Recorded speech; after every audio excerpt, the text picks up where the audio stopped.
Kothamangalam greater lions സ്വപ്നഭവനം വീടുകൾക്ക് തറക്കല്ലിട്ടു. വാരപ്പെട്ടി പഞ്ചായത്തിലെ ഇഞ്ചൂരിലാണ് വീടുകൾക്ക് തറക്കല്ലിട്ടത്.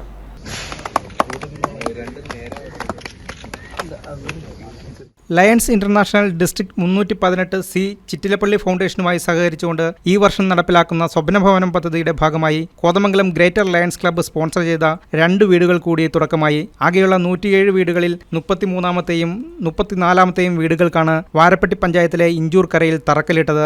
Lions district governor Rajan N നമ്പൂതിരിയും പ്രസിഡന്റ് ഡിജിൽ സെബാസ്റ്റ്യനും ചേർന്ന് 1ാമത്തെ വീടിന്റെയും മുൻ ഡിസ്ട്രിക്ട് ഗവർണർ ഡോക്ടർ ജോസഫ് മനോജും ജോസ് മംഗളിയും പോളി കരിങ്കാട്ടിലും ചേർന്ന് 2ാമത്തെ വീടിന്റെയും കല്ലിടൽ കർമ്മം നിർവഹിച്ചു. വാരപ്പെട്ടി പഞ്ചായത്ത് പ്രസിഡന്റ് PK ചന്ദ്രശേഖരൻ നായർ, ഇഞ്ചൂർ പള്ളി വികാരി father Ouseppachan Nedumpuram, district secretary Josy Mangaly, Kothamangalam municipal councillor KV Thomas, KC Mathews, Betty Korachan, KM Korachan, CA Tony Chacko എന്നിവർ സംസാരിച്ചു. ക്ലബിലെ സീനിയർ മെമ്പർ പോളി മാത്യു കരിങ്ങാട്ടിലാണ് വീടുകൾക്കുള്ള സ്ഥലം ഡൊണേറ്റ് ചെയ്തത്.